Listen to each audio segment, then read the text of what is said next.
Four of Cups reversed. The reversed Four of Cups is a card about breaking out of a self-imposed rut. You may know that you are in a rut but not realize that it is a self-imposed one. You can control your own destiny to an extent, so it's time to get on with the job. You are about to find yourself getting moving again. That's a good thing. General, when the Four of Cups reversed appears, this is a time to begin to get moving. This is not the time to be pitying yourself or giving in to the if-onlys. Start where you are, and know that no matter what is happening, you can make a difference. Count your blessings. Work, you may finally be getting the get up and go to get yourself out of an unhappy work situation. Good for you. You don't need to do anything precipitate, but if you look around you, there will be opportunities for you to take. You can take your own life by the horns. Believe in yourself. Love, you may finally be ready to move beyond the ghosts of your past and toward a brighter, happier love life in the future. Spend time thinking about what and who you really and truly need in your life. Look forward, not back. Finances, if you look carefully around you, you will see opportunities that you hadn't noticed before. Take some time to explore them. Your motivation should be higher than ever to get things good and make money. You can do it.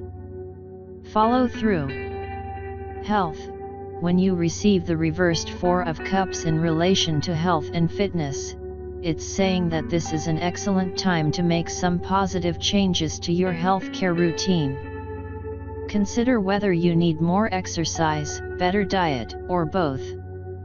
You can also bring yourself to see a practitioner now if you have been putting off needed checkups.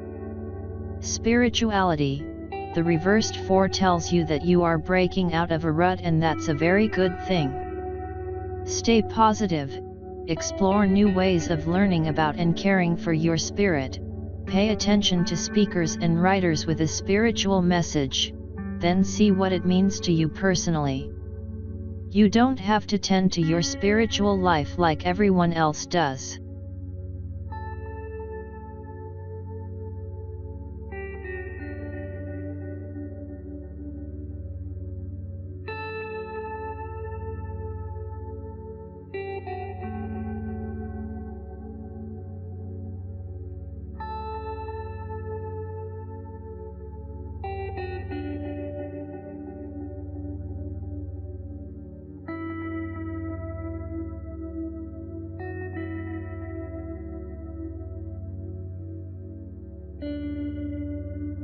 Tarot history. The history of the tarot is shrouded in mystery. Very little in the way of concrete information is known about its origin, although many things have been written about it. We will probably never know the truth, as fact and fiction seem to be irrevocably mixed nowadays. The tarot originated in northern Italy in the early 15th century, sometime between 1420 to 1440. Despite the fact that it is often attributed to originating from China, Egypt, India, or Morocco, to name just a few, there is absolutely no evidence that this is the case.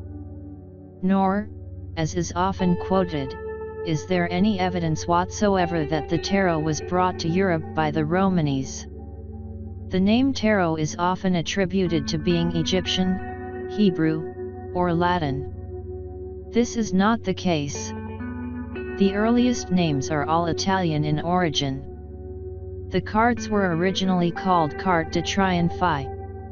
Around 1530 the word tarocchi began to be used to differentiate them from a new game of triumphs that was in vogue at the time. The etymology of this new word is unknown. The German variant was known as tarot and the French tarot. The symbolism for the tarot is drawn from the culture of medieval and Renaissance Europe. The tarot subjects are distinctive to European Christendom. The symbolism does not come from Egypt or any of the other exotic locales often mentioned. It is often stated that modern-day playing cards evolved from the tarot. This is not the case. Modern-day playing cards came to Europe courtesy of Islam. They were an adaptation of the Islamic Mamluk cards. They appeared quite suddenly in many different European cities between 1375 and 1378. These early cards had suits of cups, swords, coins, and polo sticks, and courts consisting of a king and 2 male underlings. The tarot adds the Fool, the trumps, and a set of queens to this system.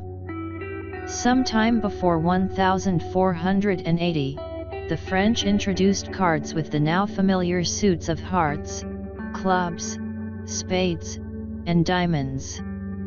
The Joker is not original to either the early form of modern-day cards, or to the tarot, but instead originated in the USA around 1857 and was used as a wild card in poker as well as the highest trump in euchre. It is also often stated that the Catholic and Protestant churches outlawed the tarot and all who used it in an effort to stamp out so-called heretical teachings. This is not the case. The Inquisition documented what the Church considered as evidence of heresy in great detail. The tarot was not even mentioned.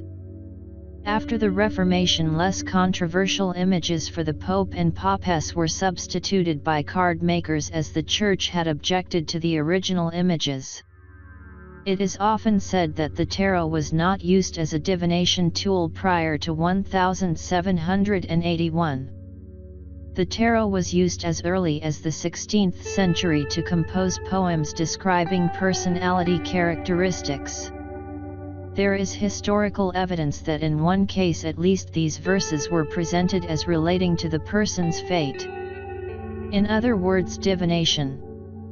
Divinatory meanings were assigned to the tarot in Bologna in the early 1700s, and this is the first unambiguous evidence of tarot divination. Ordinary playing cards were connected with divination as early as 1487. It is not unreasonable to think that the tarot was also. The tarot has often been attributed with being a pillar of Western esoterica occultism. This is certainly not the case.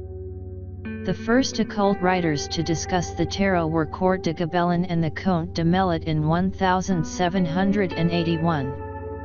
The tarot was not mentioned in any occult work for the first 350 years of its existence.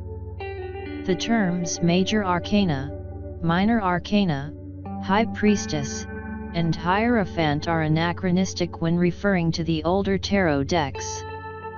The historically appropriate terms are the trumps and the fool, the suit cards, Papess or Popess, and Pope. Likewise, pentacles and wands are relatively recent substitutions for the traditional suit names of coins and staves or batons.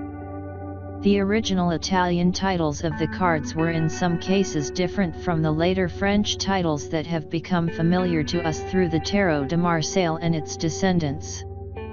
Also, the ordering of the trumps varied considerably in Italy where the cards originated. It is not known which ordering is the earliest one. Even the number of cards in the deck varied a great deal. So care should be used in making statements about the original meaning of the cards based on the familiar titles and ordering. Many believe that the Waite-Smith Tarot is the original, standard, or most authentic tarot deck in existence. This is absolutely untrue. The Waite-Smith/Rider-Waite deck was created in 1909. Not even 100 years ago, making it a relative newcomer in the almost 600-year history of the tarot. There is actually no definitive version of the tarot.